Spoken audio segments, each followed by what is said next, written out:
Index investing for beginners. Now, as always, this video is not advice. This video is information only. This is the video I wish I'd have seen, and it contains information I wish I'd have had as an 18-year-old. Now, I remember being an 18-year-old when I was in the RAF, Royal Air Force, going into Alliance and Leicester in Middlesbrough Town Centre and starting to invest. I put £100 a month into an ISA, a stocks and shares ISA. I didn't have a clue what I was doing. I'd done this for 5 months and then life took over. I withdrew the £500, never to invest again for about another 18 years. So that's 18 years of compound interest I missed out on. Now, I honestly believe that if I'd have known what I was doing, if I'd have been financially literate, if I'd have been taught personal finance and investing at school, I would be financially free by now, because I was interested in investing when I was 18, 19, but I didn't know what to do. I was clueless. And then, as I said, life got in the way. So what I'm going to do is go over all the information that I know about index investing. Now, this has been my favorite way to invest after 20 years of investing. I've been doing it for 3 years, and this is the way to invest if you're a beginner, in my opinion. And that's what all the experts recommend when you read the books and look into it. So I'm going to give you loads of info. It's perfect for beginners and novice investors, people who aren't quite sure what to do. So if you like the content, if you take something from it, give me a like. And if you really, really like it, subscribe to the channel and help me help other investors with their investing. Right, here we go. Index investing for beginners. Concentrate on your personal finances first. Spend less than you earn, and then you can invest. Build a cash buffer of 3 to 6 months. 3 to 6 months living expenses. Read the books like The Little Book of Common Sense Investing by John Bogle. John Bogle was the founder of index funds. Read this book, it'll help you understand the fundamentals. Dollar cost or pound cost average each month. Long-term buy and hold, and ignore the noise. This is massively important. If you can do this, and if you zoom out and look at the long-term picture, it doesn't matter whether the markets are crashing or there's loads of negativity, you're able to ignore the noise. And this is a real skill when it comes to investing. And check your fund once, maybe twice per year. But what is an index fund? First of all, an index measures companies within a stock market. Like a UK index is the FTSE 100. So in the UK, we've got the FTSE 100, and this tracks the 100 best performing companies in the UK. An index fund is where a large number of investors pool the money together into one fund that is looked after by the fund manager. The fund manager looks to match a particular index, like the FTSE 100 or the S&P 500. So the FTSE 100 is the 100 top companies in the UK, and the S&P 500 is the 500 top performing companies in the US. Your fund has a small slice of several companies, so your risk is reduced. Index funds are usually made up of a mix of stocks and bonds. Index funds are passive and good for hands-off investing. This is what suits me, because I've found over the years I'm a bit of an emotional investor. Index funds have low fees. This is a big one. And this is something to really focus on. Fundamentals, basic terms. So we've got bonds. This is where you make a payment, like a loan, to a large organisation, e.g. government. If you get a UK government bond, you're giving the British government a loan, and then they pay you interest. And your percent depends on what bond you invest in. Next, we've got compound interest. It is basically interest on top of interest. It is interest calculated on the initial principal, which also takes into account all of the accumulated interest of the previous periods of a deposit or loan. Then we've got index investing, made famous by John Bogle, as I said. And John Bogle's a founder of Vanguard. And this is who I invest with, Vanguard. This is where you track the stock market. You have a small slice of several companies within your fund. Mutual funds. Again, you have a small slice of several companies within your fund. Your fund is managed by a fund manager who tries to beat the market.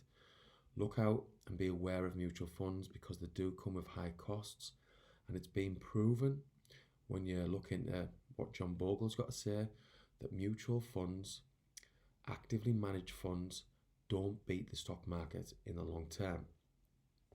Then we've got transaction costs. Again, I've mentioned costs. These are normally hidden charges that we all need to be aware of. So read the small print. Now, shares. The stock of a company is sold in units called shares. A share is a unit of ownership or equity in a company or a corporation.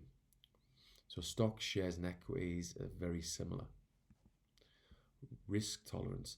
Now, you can either do what I've done, do your research and pick your own fund, or you can go and see a financial advisor and they'll discuss your risk tolerance.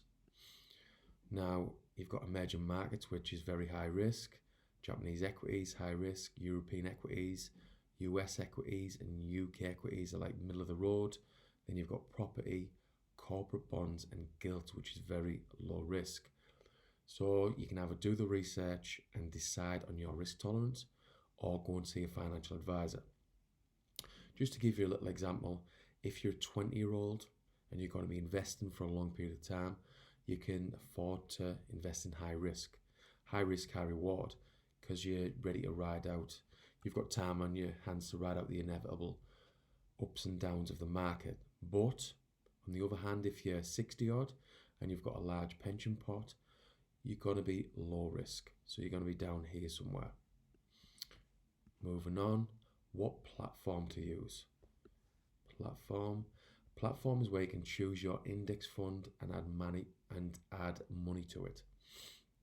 The platforms I am most familiar with are Fidelity, Hargreaves and Lansdowne, and Vanguard. But there are loads of platforms to choose from, so do your research and have a look into it. Again, focus in on the costs associated with your fund and for using the platform. You get charged for the fund and you get charged for the platform. Could be 0.25% for both, could be 0.25% for the platform and then 0.5% for the fund, for example. Now, back in 2019, I started with Hargreaves and Lansdowne, H&L, but I eventually, later in the year, moved to Vanguard because the costs were lower. So again, I'm mentioning the costs. If you choose to go with a fund within your ISA, for example, compare funds on a fund rating site like Morningstar. Final word, right? This is a big one. I go on about it all the time. Do your own research and read books by John Bogle, Tony Robbins, Andrew Craig, David Sawyer. David Sawyer, his book is excellent and it's called Reset. If I can write the words.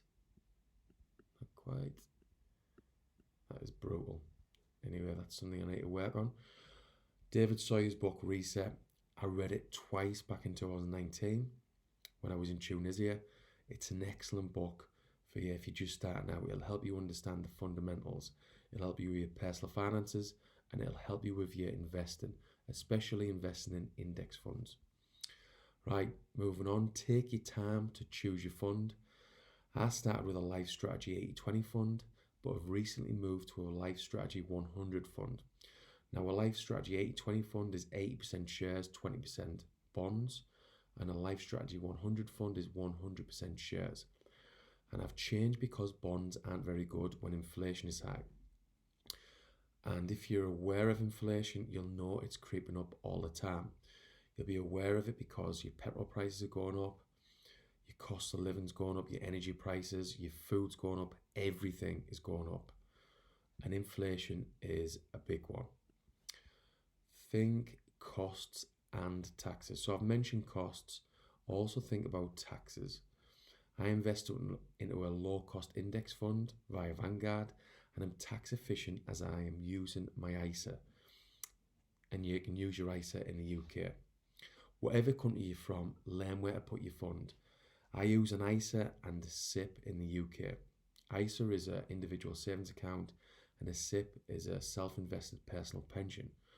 Now, I'm not going to go too much into an ISA and a SIP, but I will be doing a video later on in a few weeks explaining the difference between an ISA and a SIP and explaining why I prefer an ISA. Final words. Think long term.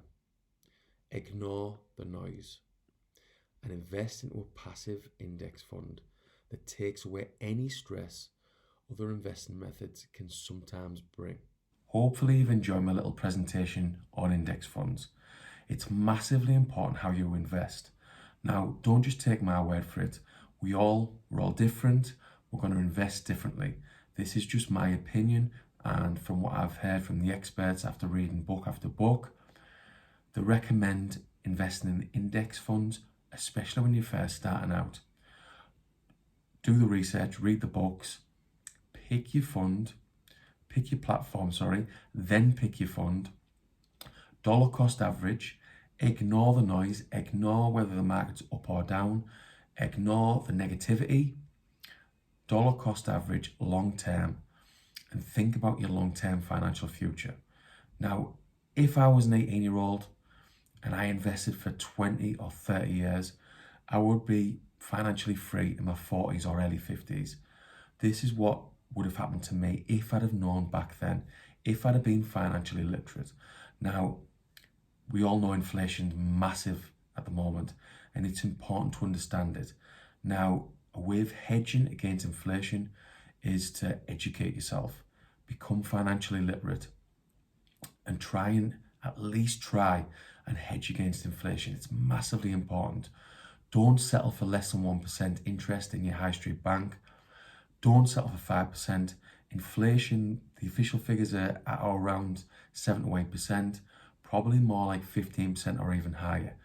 So try and invest with skill, and you only get to do that if you put the effort in, if you do the education stuff, if you become financially literate. So that's it for today's video. Hopefully you've enjoyed the content. Hopefully I've pushed you towards index investing. And again, remember, this isn't financial advice. And last but not least, if you've liked the video, give it a like and help me to help other investors, especially beginners, with their investments.